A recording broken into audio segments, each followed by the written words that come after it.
అదేవిధంగా సినిమా దర్శకులను ఇతర నాయకులను బోయపాటి శ్రీనివాస్ గారిని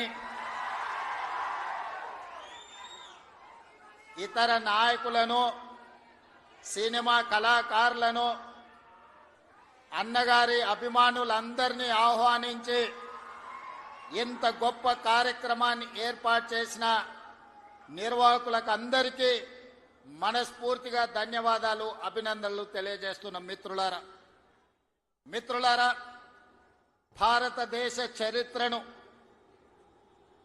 ఎవరు చదవాలన్నా భారతదేశ చరిత్ర నుంచి ఎవరు స్ఫూర్తి పొందాలన్నా ముగ్గురు జాతి రత్నాల గురించి ఖచ్చితంగా మనం స్మరించుకోవాల్సిన అవసరం ఉన్నది. మొదటివాడు భారతదేశానికి రాజ్యాంగాన్ని అందించి దళితులకు, గిరిజనులకు, ఆదివాసీలకు ఈ దేశ ప్రధానమంత్రితో సమానంగా ఓటు హక్కును ఇవ్వడమే కాకుండా ఈ తాడిత పీడిత వర్గాల యొక్క అభ్యున్నతి కోసం ఈ రాజ్యాంగాన్ని రచించి, అదే కాదు ఆనాడు మహిళలకు ఓటు హక్కు లేదు. అమెరికా లాంటి దేశంలో మహిళలకు ఓటు హక్కు కావాలంటే కొన్ని దశాబ్దాలు కొట్లాడిన తర్వాత అమెరికాలో మహిళలకు ఓటు హక్కు వచ్చింది. కానీ డాక్టర్ బాబాసాహెబ్ అంబేద్కర్ పురుషులతో సమానంగా మహిళలకు ఓటు హక్కు ఇచ్చి రాజులకు, చక్రవర్తులకు సమానంగా దళిత వాడల్లో ఉండే పేదలకు ఓటు హక్కు ఇచ్చి తమను ఎవరు పరిపాలించాలి, ఎవరు శాసనాలు చెయ్యాలి అనంటే పేదవాడే నిర్ణయించుకునే ఓటు హక్కునిచ్చిన డాక్టర్ బాబాసాహెబ్ అంబేద్కర్ను మొదట మనము స్మరించుకోవాల్సిన అవసరం ఉన్నది, గుర్తించవలసిన బాధ్యత మన మీద ఉన్నది. ఇక రెండవ తరం శ్రీమతి ఇందిరా గాంధీ అనంటే ఒక ఉక్కు మహిళ.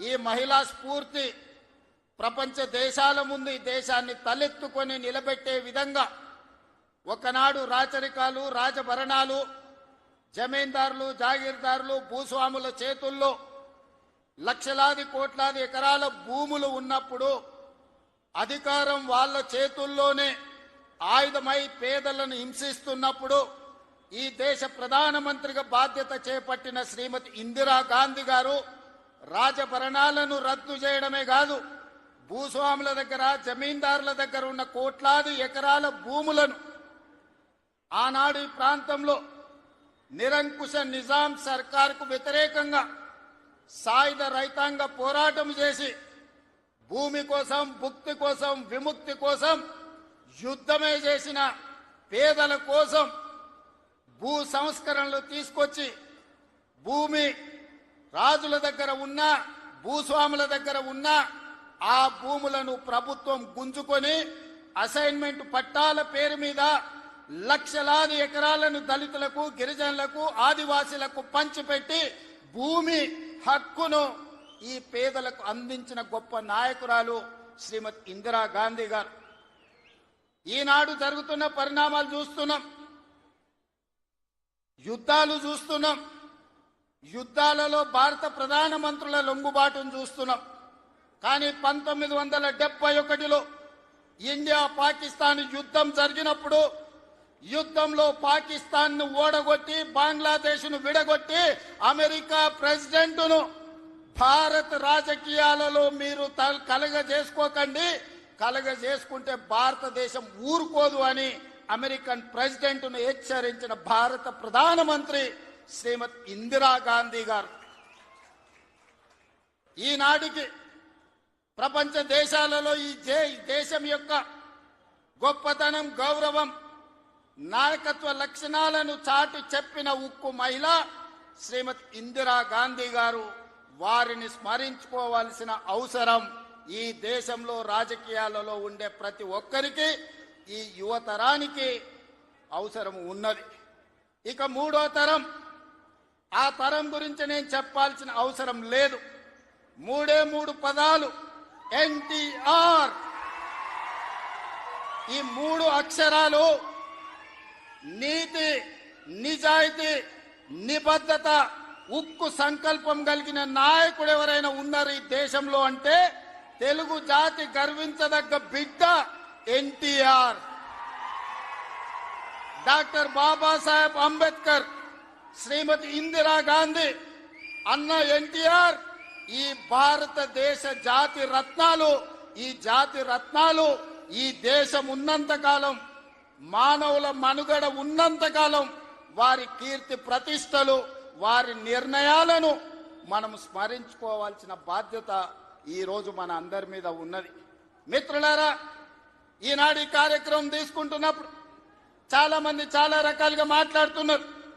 కాంగ్రెస్ పార్టీ ముఖ్యమంత్రి, పిసిసి అధ్యక్షుడు ఎన్టీఆర్ గారి విగ్రహాన్ని ఏ విధంగా ఆవిష్కరిస్తారు, లేదా ఎన్టీఆర్ గారిది ఆంధ్రప్రదేశ్ హైదరాబాదు నగరం నడిపొడ్డున ఎన్టీఆర్ విగ్రహాన్ని పెడతారా అని కొంతమంది మాట్లాడుతున్నారు.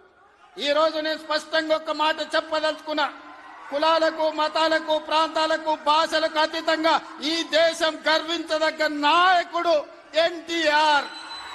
ఆ ఎన్టీఆర్ స్ఫూర్తి హైదరాబాదు నగరం నడిపొడ్డున వారి స్ఫూర్తితో పరిపాలన అందిస్తున్న మా ప్రభుత్వం అమీర్పేట్ చౌరస్తాలో, మైత్రి వనంలో ఈ దారిలో వెళ్లే ప్రతి వాడికి ఒక స్ఫూర్తిని నింపడానికే ఈ రోజు వారి విగ్రహాన్ని ఇక్కడ మేము ఆవిష్కరించుకున్నాం.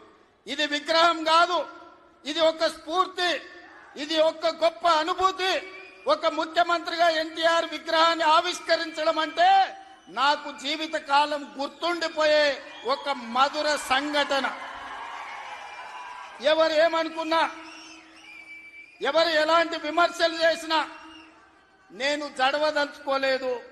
నేను చెప్పదలుచుకున్నా, ఆనాడు శ్రీమతి ఇందిరాగాంధీ గారు ఈ తెలంగాణ ప్రాంతం నుంచి ఒక పివి నరసింహారావు గారిని, ఒక మర్రి చెన్నారెడ్డి గారిని, ఒక పి శివశంకర్ గారిని, ఒక వెంకటస్వామి లాంటి నాయకులను అందిస్తే ఈ తెలంగాణ ప్రాంతానికి అన్న ఎన్టీ రామారావు గారు ఓ మండవ, ఓ తుమ్మల నాయకత్వాన్ని తెలంగాణకు అందించిండు.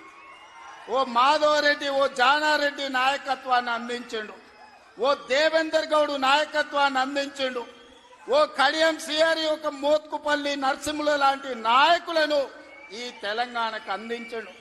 అంతెందుకయ్యా, ఈనాడు ఉపన్యాసాలు ఇస్తున్న బీఆర్ఎస్ నాయకుడు కల్వకుంట్ల చంద్రశేఖర్ రావుకి రాజకీయ భిక్ష పెట్టింది ఎవరు? అన్న లేకుంటేనే మీరు నాయకులు అయ్యిండ్రా? అన్న నీడను బతికిన మీరు అన్నగారి గురించి తక్కువ చేసి మాట్లాడు మీకు మంచిదా?